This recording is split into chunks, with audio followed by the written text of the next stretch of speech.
नमस्कार। आवाज़ समाचार में आपका स्वागत है।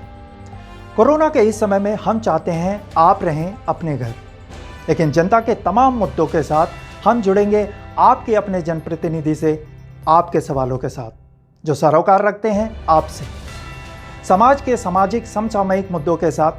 आइए जानिए आज क्या कहते हैं आपके अपने जनप्रतिनिधि, सुनिए उनकी बात। आवाज समाचार में आपका स्वागत है। माननीय मंत्री जी, वाराणसी में कोरोना की स्थिति जो है उसमें सरकार द्वारा क्या उपाय और क्या कदम किए जा रहे हैं, उसके बारे में विस्तृत वाराणसी की जनता को बताएं।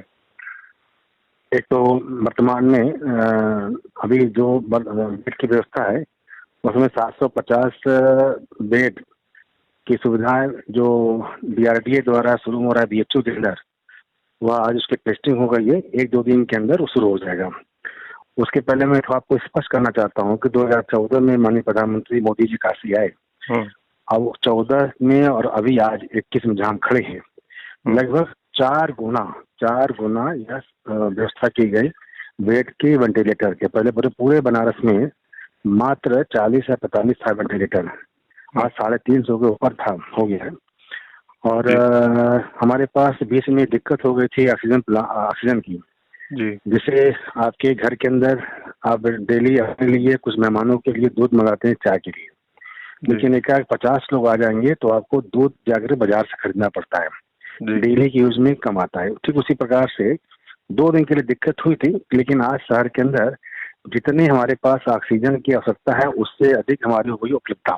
यानी आपका कहना है कि उपलब्धता अब ऑक्सीजन की शहर में हो चुकी है, अब किसी तरह की कमी अब नहीं है। एनएफ हो गई है, एनएफ बेड हो गया है, एनएफ हमारे पास वेंटिलेटर के बेड हो गए हैं जी, तीनों चीजें बन गई।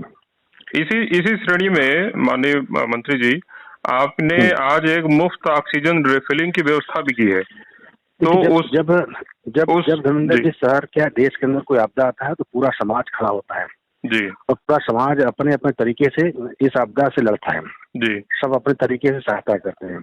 इसके पहले जब भी कोरोना आया तो हम लोगों ने किचन चला करके पूरा 3 महीने तक लोगों को खाना खिलाया। लेकिन आज लॉकडाउन नहीं है, पब्लिक का कारोबार चल रहा है, कारोबार चलते हुए भोजन की दिक्कत उतनी नहीं है जितनी दिक्कत थी ऑक्सीजन की जी। उस ऑक्सीजन के लिए हम लोगों ने प्रतिदिन उनका सिलेंडर को रिफिल कराएंगे। यानी कोई व्यक्ति आज के देश में कहाँ लेने जाएगा, जो घर के अंदर आज 70-80% लोग घर के अंदर ट्रीटमेंट करा रहे हैं, अगर उनको नीड है सिलेंडर की, ऑक्सीजन की, कहाँ जाएंगे? बाजार में कहीं उपलब्ध है नहीं। बाजार में जो बनारस के अंदर 6 प्लांट लगे थे कमर्शियल, 6 प्लांट में अस्पतालों की हो रही है आपूर्ति जी, तो पब्लिक कहाँ जाएगा? तो इसके लिए एक प्लान जो दरेकू था, विगत 8 साल से हो गया था, सीखे में बंद हो गया था, तो चालू कराया गया। करीब 450 चीजें, 4 सिलेंडर पर डे भर जाती है।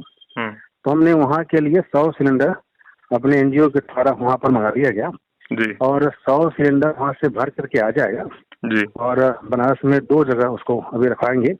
2 जगह से कोई व्यक्ति सिलेंडर अपना लेके आएगा और वो खाली सिलेंडर वहाँ छोड़ेगा और बड़ा वो लेके जाएगा, वो निःशुल्क ले जाएगा।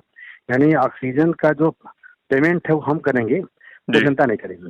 जनता इसका लाभ जनता कैसे उठा ले? कोई माध्यम हो, कोई संपर्क हो? हमने एक तो मैंने अपना एक नंबर दिया है, आप इसको नोट कर लेते हैं, 8765 जी, 8765 होगा 955 मैं 8765955087 जी, ये मेरे कार्यालय का ये नंबर है जी, जिसको हमारा सहायक लिया रहता है जी। फिर मेरा एक रविंद्र जायसवाल MLA@gmail.com ये मेरा ईमेल एड्रेस, इसमें मेल करेंगे। मेरा सिगरा थाने के सामने गुलाब बाग में मेरी अपनी ऑफिस है, सुबह 10 से 4 वहाँ ऑफिस खुलता है। कोई व्यक्ति सीधे सिलेंडर लेके पहुंचेगा, वहाँ से ले लेगा।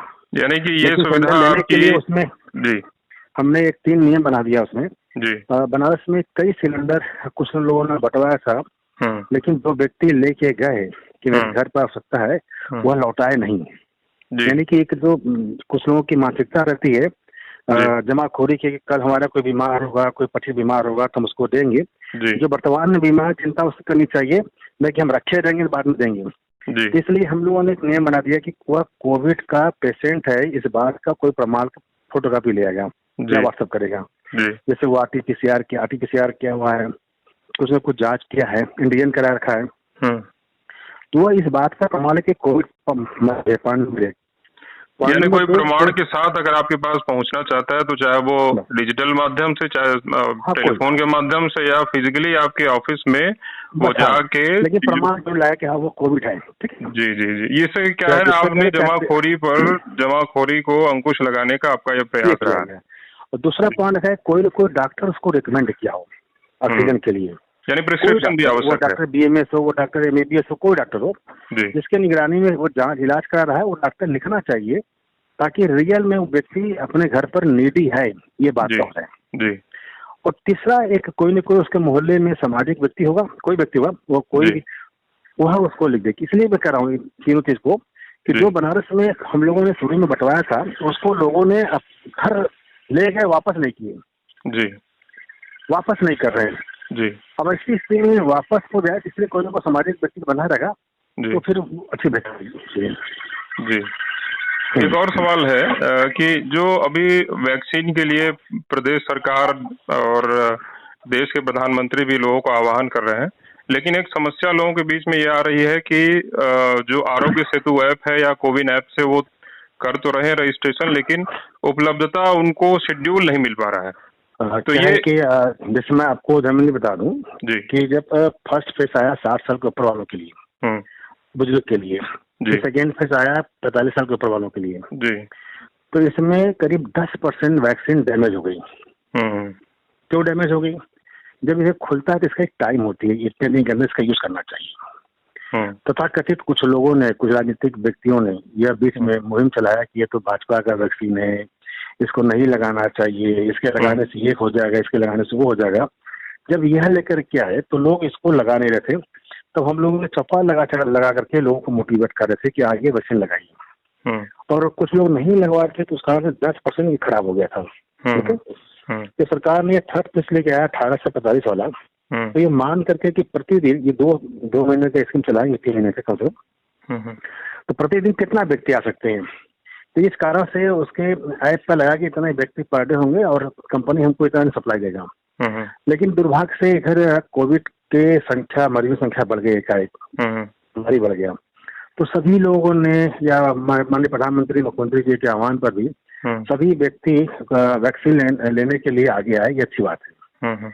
तो अभी जो उनको स्लॉट अलॉट नहीं हो रहा है, थोड़ा टाइम लगेगा, 2 दिन 3 दिन के अंदर फिर ये चीजें उनको अलॉट होगा, क्योंकि अब लोग किस अस्पताल में कितनी क्षमता है उसको देख करके स्लॉट अलॉट कर रहे हैं। स्लॉट भी है, उसमें टाइम भी है।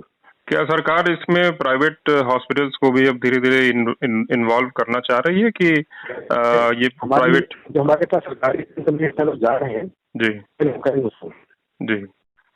अच्छा, ये अंतिम सवाल है, जहाँ जाएंगे हम प्राइवेट अस्पतालों में, वहाँ पेमेंट हो जाएगा। जनता को हम जब निःशुल्क दे रहे हैं उसका लाभ लेंगे।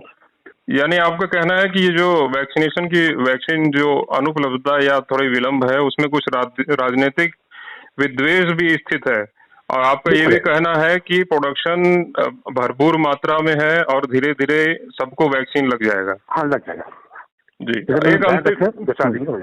एक अंतिम सवाल कि बनारस में 1000 बेड की, जो कोरोना बेड की जो DRDO के माध्यम से सौगात दी जा रही है, क्या लगता है आपको कितने वाराणसी में कितने मरीजों को इससे लाभ मिल सकता है? ये कम से कम एट ए टाइम अगर हम 750 की तत्काल शुरू कर रहे हैं तो कि उसमें इसके वेंटिलेटर वाला है, तो इसमें कम से कम कई हजार आदमी, क्योंकि एक आदमी आएगा, भर्ती होगा, 4 दिन 3 दिन 5 दिन तो रिकवर होगा। लेकिन एक बड़ा सवाल उठ रहा है मंत्री जी कि इसमें रेफरल केसेस ही सिर्फ लिए जाएंगे, बिना रेफरल केस शायद वहां पर अभी जिस तरह से सूचना आ रही है कि आप बनारस के अंदर 29 अस्पताल इसको रखा है, कोविड रखा गया है जी, तो किसी के यहाँ भर्ती होंगे, जिसमें PGI जाते हैं, जिसमें एम्स जाते हैं जी, जो क्रिटिकल केस वहाँ जाता है, सामान्य रोगी नहीं जाते हैं जी। उसी प्रकार से हमारे पास सामान्य रोगी के लिए L1 है, L2 है, L3 जो क्रिटिकल होती है जी, तो पहले हम वहाँ जाएंगे, सब वहाँ क्यों जाएगा जी, तो हम वहाँ जाएंगे, सामान्य अस्पताल है वाले। अच्छा, आपके माध्यम से जनता को कोई अपील, आप इस कोरोना के पैंडेमिक में, इस लॉकडाउन में भी आप कोई अपील करना चाहते हैं इस चैनल के माध्यम से? अपील है कि ये कोई बीमारी नहीं, महामारी है। जहाँ महामारी आती है तो हम सब पूरा देश एक साथ मिल करके सकारात्मक माहौल बनाना चाहिए। सकारात्मक माहौल में अपनी भूमिका को तय करें। 2 गज की दूरी, मास्क है जरूरी। हम केवल ये 2 काम कर लें तो काफी कंट्रोल कर लेंगे हम लोग। वैक्सीन लगाने के बाद भी हमें मास्क पहनना है, यह मेरा निवेदन है। जी, बहुत बहुत धन्यवाद, बहुत बहुत धन्यवाद श्री रविंद्र जायसवाल जी। आपके दर्शक को धन्यवाद। और आपके माध्यम से जनता जागरूक होगी, जनता को सही जानकारी मिलेगी, ऐसा हमें उम्मीद है। बहुत बहुत धन्यवाद।